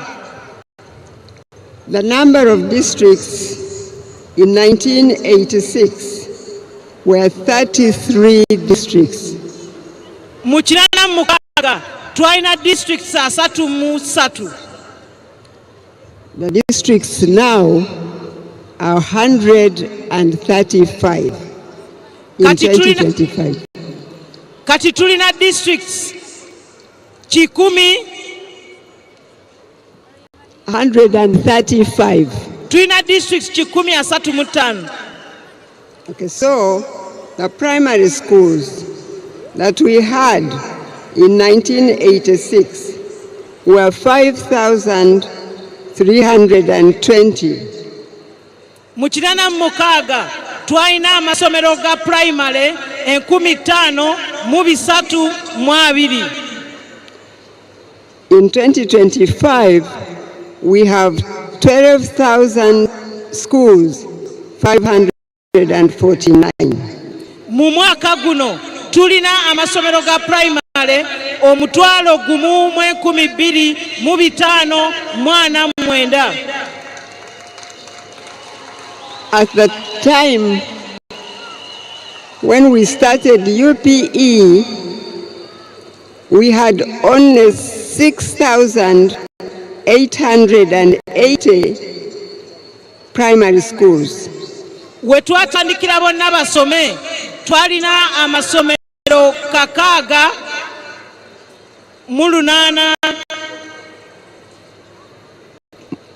6,880. Kakaga 880. And now, let's see, we have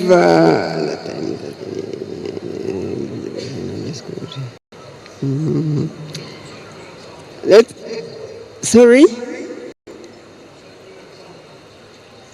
go there and say it. But in secondary schools, what I'm driving at is to show you why we have some children who still have no schools. Mama kyatulaga kwe kutunnyonnyola lwaki tulina abaana abasomera mu miti. Because now, as I have just said, we have 12,549 primary schools. Tulina amasomero 1,259. But we still have some children who do not have schools. I do not doubt that. Abatalina masomero. I do not doubt that. Ekyo takibuusabuusa. So in secondary schools, we had 459 government schools in 1986. Mu 86 twalina amasomero ga senior 459. But now,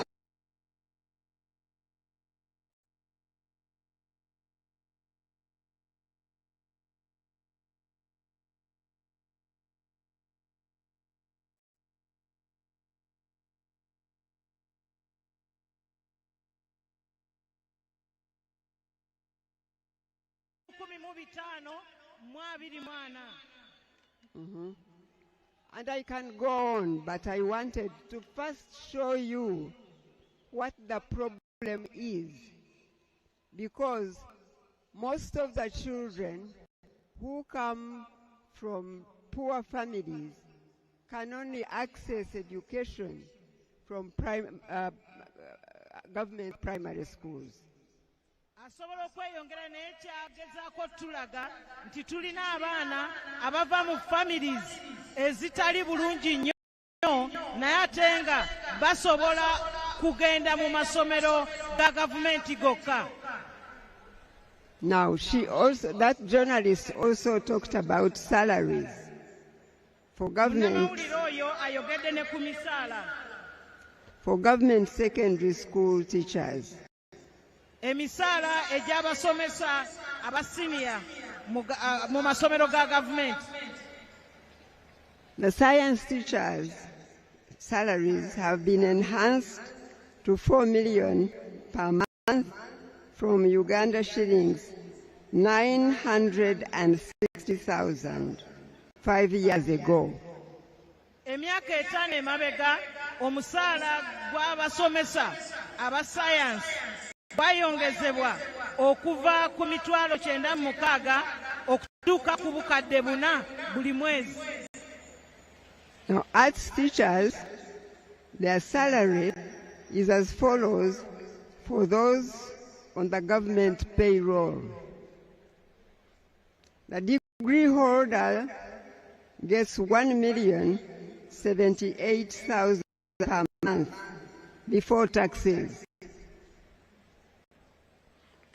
Mu masomero amasomo aga arts omusomesa mu ssomero lya gavumenti afuna akakadde kamu mu emitwalo 708. A diploma holder. Owa degree. Yeah. Now the diploma holder gets 784,000 before taxes. Owa diploma afuna emitwalo 708 mu 14 nga tonnaggyako musolo. That is in government schools. Mu masomero aga gavumenti. In the private secondary schools, mu masomero g'obwannannyini, salaries vary between 350,000 per month and 1.3 million, depending on the financial capacity of the school. Mu masomero ag'obwannannyini aga siniya, omusaala gutandikira ku mitwalo 35 okutuuka ku kakadde kamu mu emitwalo 3 okusinziira ku busobozi bwa nannyini ssomero. And government is going to have to enhance the salary teachers for arts teachers. Gavumenti egenda kwongera ku musaala gw'abasomesa aba arts.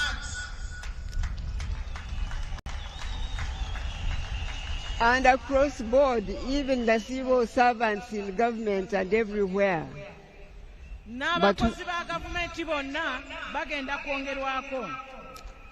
So when we say that teachers should not stop teaching now because of salary, we mean it, and they should understand where we have come from and where we are going, and continue to teach, believing that the NRM government is going to finish what it started. N'olwekyo bwe tugamba nti abasomesa tebagaana kugenda kusomesa kubanga kye twogera tukitegeeza ate era nga kigenda kukolebwa. I can go on. As you know, education sector is a huge sector, but I wanted to clarify on those issues of children who have no classrooms and teachers whose salaries have not yet been enhanced. N'olwekyo asobola okwongerayo nga bwe mukimanyi nti ebyenjigiriza bigazi nnyo naye ayagadde okunnyonnyola kijja kitya abaana abamu okuba nga tebalina masomero ate n'ekikwata ku misaala egy'abasomesa. But I wanted to say that going forward, as the President has said, when we talk about the qualitative leap, I believe that all these gaps will be filled and all the schools will be sufficient in the whole country, and those schools that need rehabilitation will be rehabilitated. So what we need to do is to ensure that we unite Uganda and give NRM government and the President another term so that the NRM government can continue what it has been doing, what it started. It is the only one which will finish it. N'olwekyo bwe tugamba nti nno tugenda kwongera ku mutindo n'enkulaakulana y'eggwanga, tutegeeza nti emiwaatwa gino gyonna gigenda kuggalwawo, n'amasomero amalala gabeerewo, n'okwongera okulongoosa ago agaliwo. N'olwekyo kyatusaba nti twongere okwesiga NRM, tugiwe ekisanja ekirala okutwala ebyo mu maaso ate n'okulaakulanya eggwanga lyaffe nga ffenna tuli bumu. And I want to congratulate Uganda today for NRM showing this unity. This is a good picture of Uganda trying to give the support to the President, while many other nations are doing not so well. Uganda is blessed by the God we trust, and I honestly congratulate you because this shows a very good picture that we are united and we are one people under God. Thank you and God bless you. Mama ayongera okwebaza n'okuyozaayoza Uganda lukano ate n'okwongera okutwala Uganda mu maaso agiwa omukisa. Well, I want to thank Mama. I want to thank Mama. I want to thank Mama. Muzeeyi ayagala okwebaza Mama. She brought out the facts, the bwino.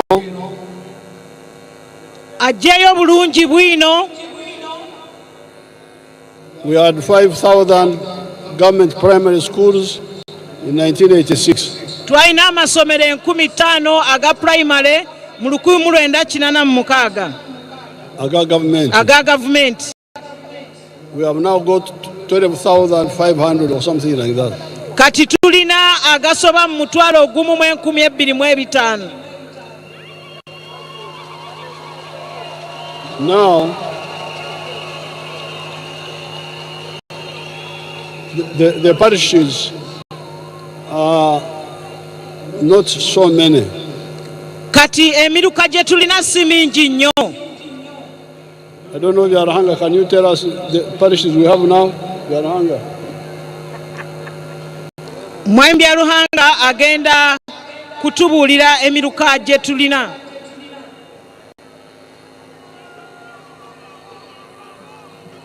And the Gomborolas. Emiruka wamu n'amagombolola.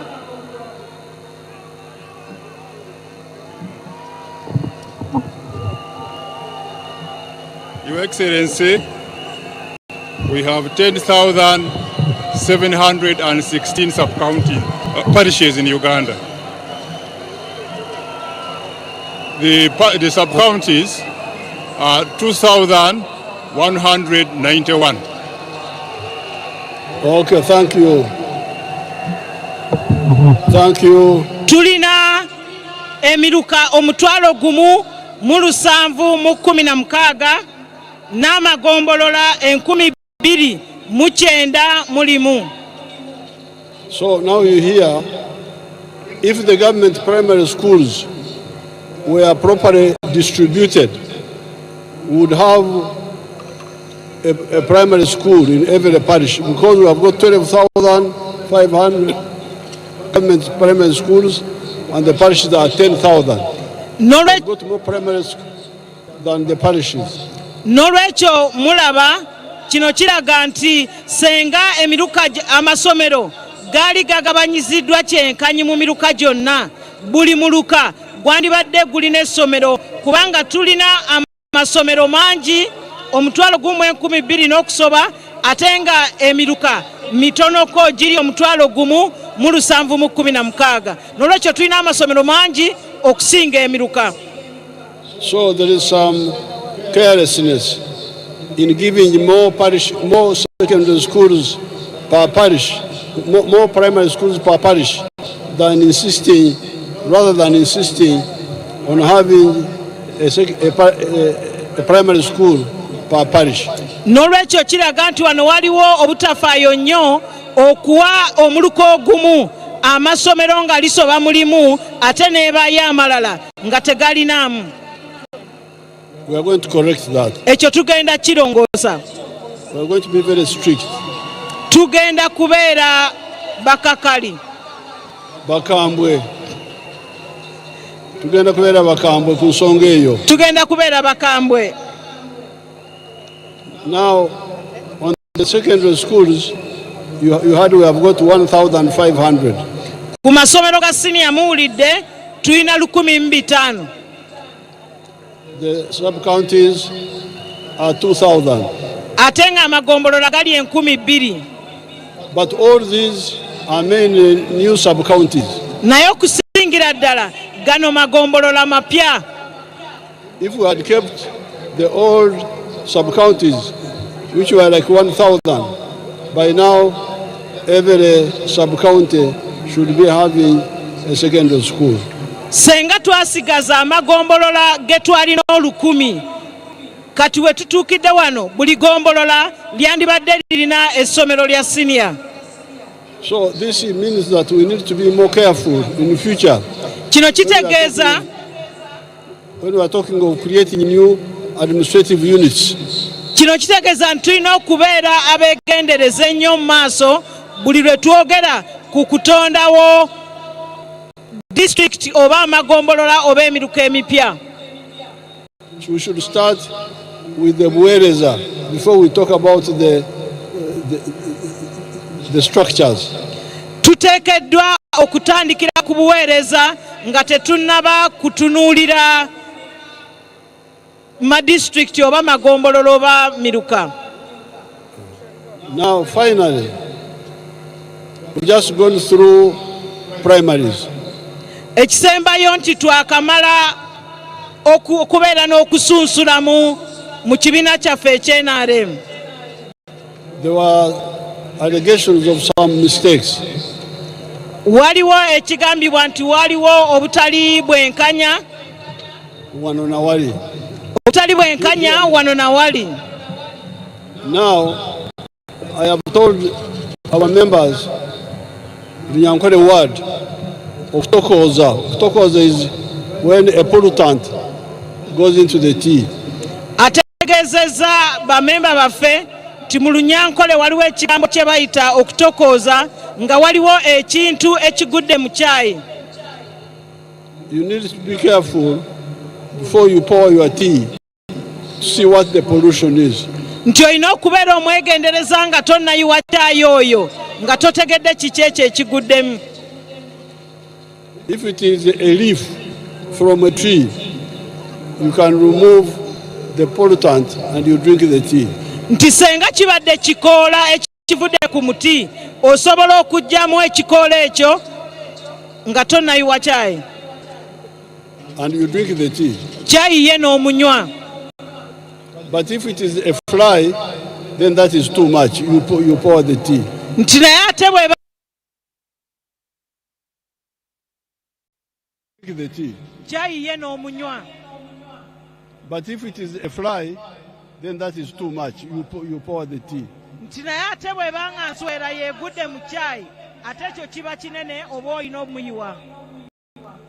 So we need to not to divide ourselves because of this. N'olwekyo tulina obuteyuzaamu olwa kino. What you do, you get facts. Kye muba mukola mufune obukakafu oba bwino. Because these primaries took place during the day. Kubanga okulonda kuno kwaliwo misana. And people were lining up. Era abantu bali basimba layini, bayisimbye emigongo.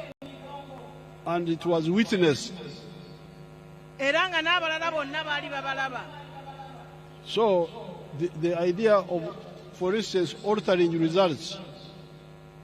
N'olwekyo ekyokukyusa ebivudde mu kulonda was a stupid idea. Kintu kya busiru nnyo. Because if I am careful with my supporters, my agents, kubanga bwe mba mwegendereza n'abo abakuuma akalulu kange, I will know that here the results were this, they were altered. Nsobola okumanya bululu obungi bw'obululu bwe nafuna ate n'okulaba nti baabukwatamu oba baabukyusa. And then I bring those facts. Ebyo ne mbijjayo, amazima ago ne ngajjayo. And that is a crime Obwo bumenyi bw'amateeka. under the Penal Code of Uganda. Obwo bumenyi bw'amateeka era gubeera musango gwa naggomola okusinziira ku tteeka lya Uganda. It's not just a problem of the party, it is a problem of the Penal Code. Si kizibu kya kibiina kyokka, naye kizibu kya tteeka eritwala obumenyi bw'amateeka mu ggwanga. So instead of being angry and you divide yourselves, be systematic and audit backwards. N'olwekyo mu kifo ky'okunyiiga mu bigobe nsonga ku nsonga ng'odda emabega. Mu kifo ky'okunyiiga ne mweyuzaayuza mu birondoole nga mudda emabega ensonga ezo tuzimanye. And then I am here, you have elected me as your chairperson. Once I get a well-written report, I will cross-check. N'olwekyo ye nga ssentebe w'NRM bw'anaafuna lipoota eyo ajja kuddayo yeekenneenye alabe obuzibu we bwali. You know very well we arrested some of the registrars. Mumanyi nti abamu ku baregistrars baffe baakwatibwa era bali mabega wa mitayimbwa. So there is nobody who is immune. N'olwekyo tewaliiwo atakwatibwako. The problem is the bwino, the facts. Ekizibu ye bwino oyo. So I thank you very much for supporting me. President yeebaza nnyo abeebaza olw'okumuwagira. I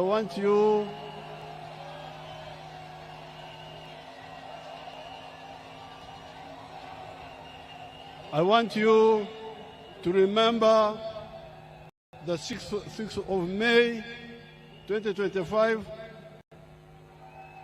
Ayagala tujjukire nga 6 Ogwokutaano 2025. When we all went back to our villages to check our membership. Bwe twaddayo ku byalo byaffe ne tukebera obwa memba bwaffe obw'NRM. I went back to Rwakitura. President yaddayo Rwakitura. And Mama went back to Irenga. Mama ye n'agenda e Irenga. And we checked the registers. Ne bakebera register zaffe. Register in the whole country. In the whole country. Mu ggwanga lyonna. And we had more than 20 million members. Era twalina bammemba ab'NRM abasoba mu bukadde 2. Then 18.5 million of them were voters. Nga kwabo obukadde 18 n'ekitundu baali balonzi. So the people who are doing bad things to divide us are selfish people. N'olwekyo abantu abo abakola ebikyamu okutuyuzaayuzaamu bantu bannakigwanyizi. Okunyiiza abantu. Abakola ebikyamu ebyo okunyiiza abantu bannakigwanyizi. But what we should do is not to be over-annoyed, to be systematic in exposing them. N'olwekyo kye tulina okukola bwe butanyiiga nnyo naye ne tujjayo ensonga ezo tusobole okulaga obukyamu bwe baakola. And we systematically tokora to remove the pollution. Mu ngeri ennuŋŋamu ne tusobola okuggyamu ekyo ekiyingidde mu kyayi. With facts. N'amazima era ne bwino. Facts which are provable. Amazima ago nga gasobola okukakasibwa. And it is easy because the voting was in public. Ate ekyo kyangu kubanga akalulu kali mu lujjudde. And during the day. Ate nga misana. Now, if you didn't have reliable agents who can now be bribed and also collude, that's now another problem. Kati bw'obanga tolina ba agent bw'oba walina ba agent abatesigika kakati ate eyo nsonga ndala. So please remain united. We shall sort out all those pollutions. N'olwekyo musigale nga tuli bumu ebyo byonna tujja bigonjoola. I was very happy to see all of you here. President musanyufu nnyo mwenna okubalaba mu bungi bwe muti.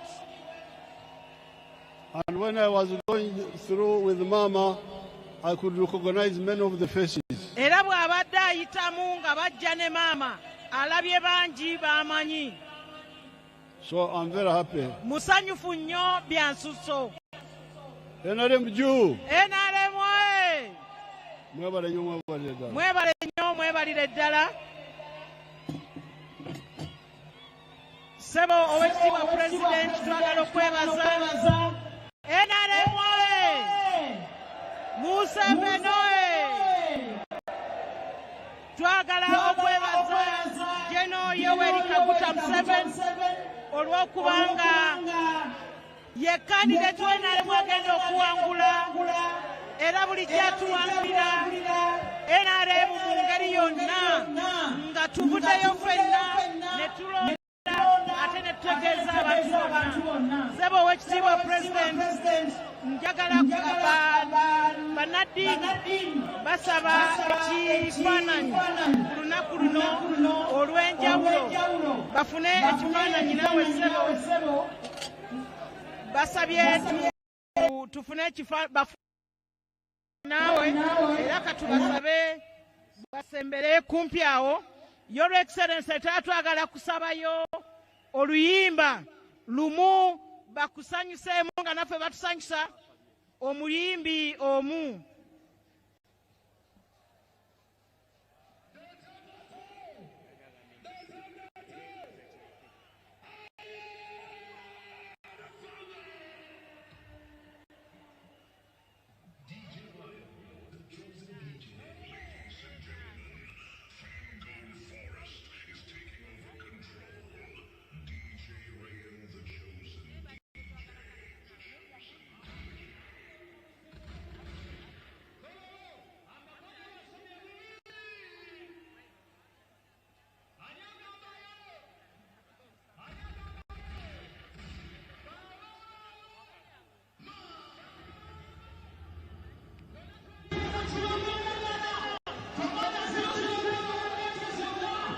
DJ Ryan, the chosen DJ.